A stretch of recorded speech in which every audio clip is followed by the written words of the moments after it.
Абдылас Малдыбаев атындагы опера жана балет театрында бүгүн Жолболду Алибаевдин Чолпонум мюзиклы коюлуу алдында турат. Бул мюзиклды Ош шаарындагы Рыспай Абдыкадыров атындагы филармониянын жалпы жамааты коюуда. Бул мюзикл буга чейин Ош шаарында 4 күн коюлган, ал эми 2 күн ошол Бишкек шаарында коюлат. Мына ушул мюзикл кандай өтөт жана ошондой эле бүгүнкү келген жалпы көрүүчүлөрдүн сезимдери кандай? Алдыда сиздер менен биргеликте билишебиз. Белгилүү залкар авторубуз, учурдун залкары Жолболду Алибаевдин Чолпонум деген чыгармасынын негизинде болуп атат. Анткени бул кишинин кийинки 2027 жылы 80 жылдык юбилейине утурлай болду. Анан мюзикл боюнча дагы айта турган болсом, Ош шаарында бул атайын ачылышы бет ачары болуп, премьерасы элдин жакшы колдоосуна татыды. Андан кийин суроолор боюнча деп дагы суранышты. Демек жалпысын айтканда биз 4 күн мюзиклды 4 жолу жакшы ийгиликтүү кое алдык. Анан мындан сырткары дагы эмнесин айтам, мюзикл боюнча азыр эми четтеги боордош кыргыздар, башка мамлекеттеги түшүнгөн биздин улутташтарыбыз суранып атышат. Бизге дагы келгиле деп буюрса эми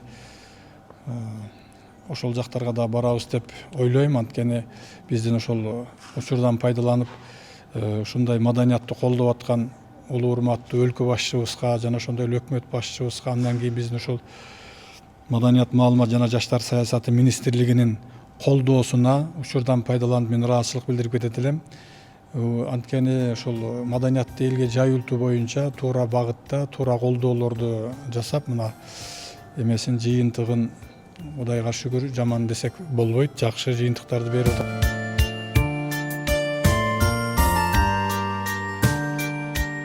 Маданият жаатында дагы бир жакшы бир жаңылыкка күбө болуп отурабыз. Бизде ушул Жолболду Алибаев агабыздын жеке окуясынын негизинде жазылган Чолпонум аттуу мюзиклды бизде ушул Ош облусундагы облустук биз Рыспай Абдыкадыров атындагы филармониясы коюп, Бишкекке өзүнүн чоң гастролу менен келип отурат. Эми бизде азыркы учурда мына Кыргызстанда мюзиклдардын жайылуусу, мюзиклдардын сапаттуу коюлуусу бул маданият жаатында бир жаңы толкунду бир пайда кылганын көрө алдык да.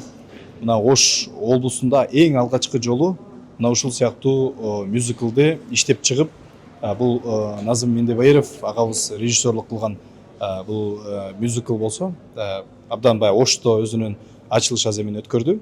Абдан элдин купулуна толуп, жакшы отзыв, жакшы бир мындай пикирлерди калтырып берди да.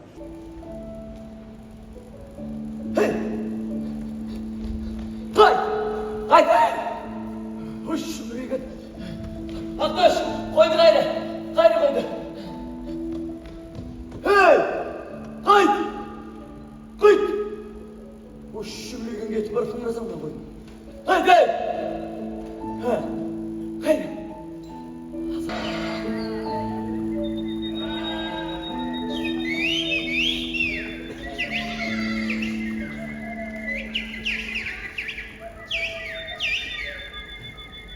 Çolpanımdı. Men 90-cı yılı yazıp bitip, anan 91-ci yılı, anan men bunu bolgonda dağı janağı Jallavat oblası ol bölünüp kalmadı o. Oşanda radyonun birinci açılışına kılalı dep janağı Rıspay Cumhuriyet degen anda redaktör olup kaldılar. Oşa suranıp, anan mayda çıkara turgan bozduk hele da. Anan radyo anamın olup geçenlep getip, anan güzde noyabrda açılganda. Oşanda anan keyin Çolpanımda birinci yol oşol nemenin oblastlık radyonun açılışında anan ırdagamında elge. Anı menen katar, jana jеңil joktun balam jok degen dagı ırın oğun çıkarıp anan oşa ekirdi. Radyodan alıp çıkkamda. Hem bunun tarihi şondayım. Oşondan beri bu Çolponum yaşap geletat bana 35 yıldan beri el arasında. Hem ben açık aytıp koyuşum gerek. Bu ırmağa ikinci ilham bergendir da.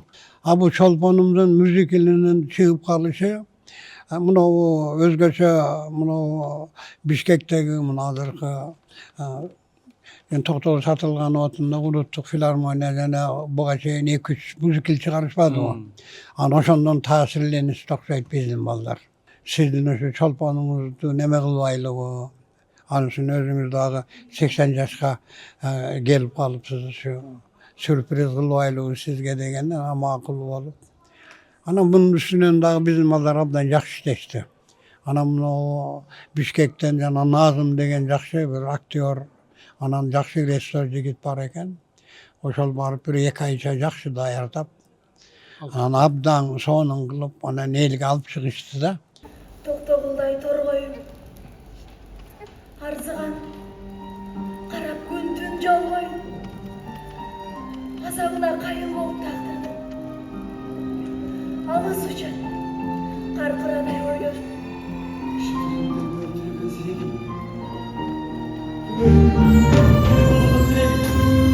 Sürüge telefedin biliyor, şaşırdık. Soğuştan.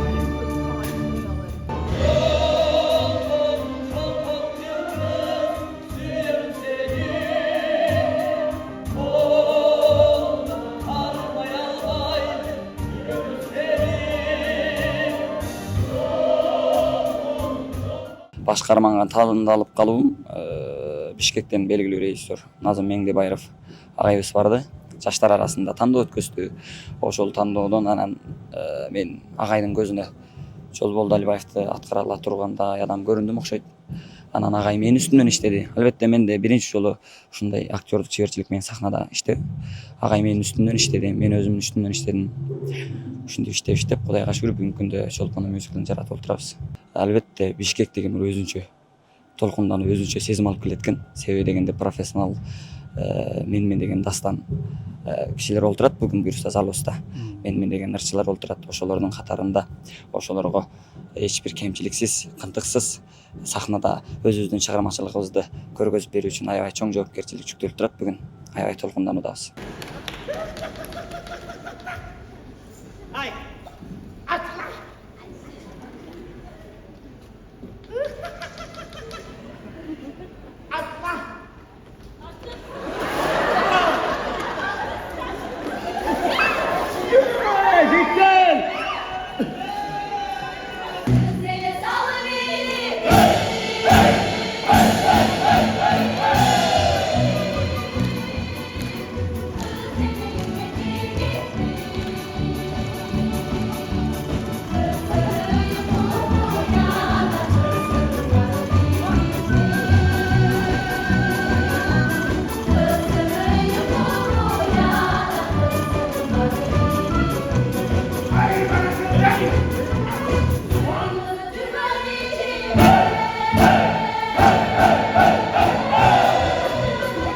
Çolpan degen çıkarmanın özü jaralışı ötken kılımdın 85. yıllarından başlap men janağı eldigirlarga gayrıla başlagamda jana akordeondan keyin.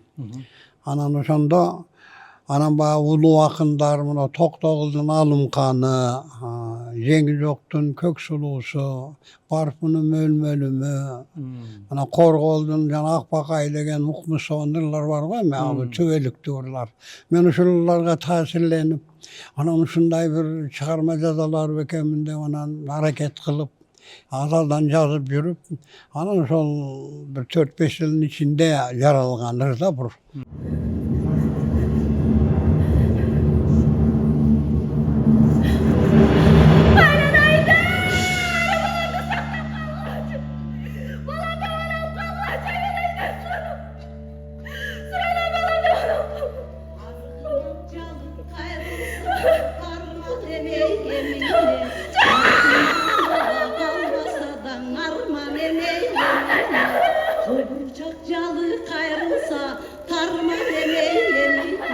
Kolumdan bala kalmasa da arman emeğimi Kayrılıştan döndü, kayrılık gündü Hayran başı öpkün sonunda kayrılıp yaşım gündü Vuruluştan ürzöndü, vurulup varlık gündü Darınıp dağdırına bozdu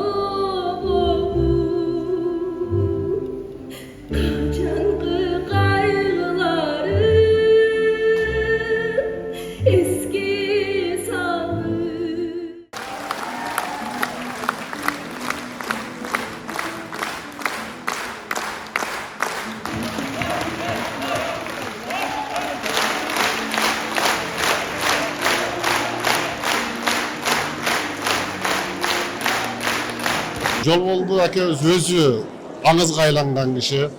Аңызга айланган киши жөнүндө аңыз жаратуунун өзү дагы ошончолук оор түйшүк болуш керек деп ойлойм.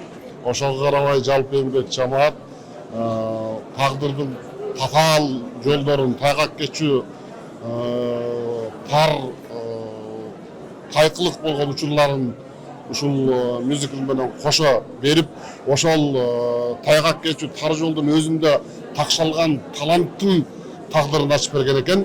Андай болбогондо жол болду болбой калмакмын балким деп айтып турганын өзүндө чоң маани бар деп ойлойм. Өзгөчө кайра өмүргө кайра жаралсам, өзгөчө жашайт элем, өзгөчө ырларды чыгарат элем деген өзүнүн автордук ыры менен башталып, ыры менен жыйынтыкталып аткандыгынын өзү адамдын бул өмүрдөгү өксүктөрүнүн артына бир кылчайып карап алып, ошо кемчиликтеринин оңдолушуна, ошого аракет кылууга болгон далалатын кошо чагылдырган адам ар бир иримемди өмүрүнүн ар бир күнүн бекер өткөзбөй ушул нерселерге кайрадан карап көрүп, качан да болбосо ошол нерселерге аракет кылуусуна шык берген сонун чыгарма болуптур.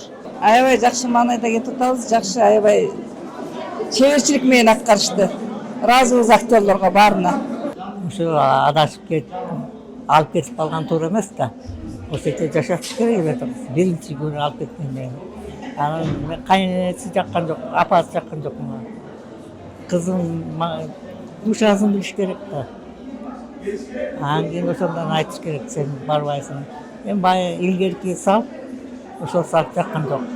Аябай жан дүйнөбүз азыктанды, сүйүүнүн бийиктигин аябай таңазалап берди да. Анан көзүбүзгө жаш алдык. Аябай көпкө чейин ыйладык, токтон албай. Жан дүйнөбүз эс алды бирок бир чети. Мага абдан жакты. Мага эң жаккан жери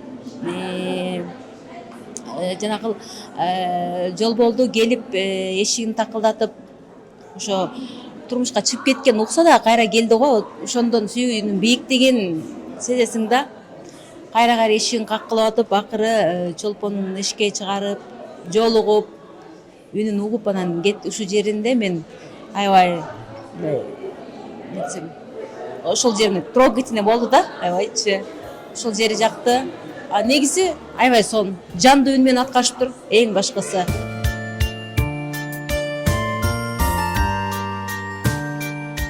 Өзгөчө бир сезимдерге бай болгон бул мюзиклда жалпы көрүүчүлөрдүн купулуна толду деген үмүттөбүз. Себеп дегенде ар бир аткарылган чыгарма, ар бир аткарылган сахнадагы образдар жалпы көрүүчүлөрдүн купулуна толду. Ал эми ушул Чолпондун мюзиклы эртең дагы Абдылас Малдыбаев атындагы опера жана балет театрында уланмакчы.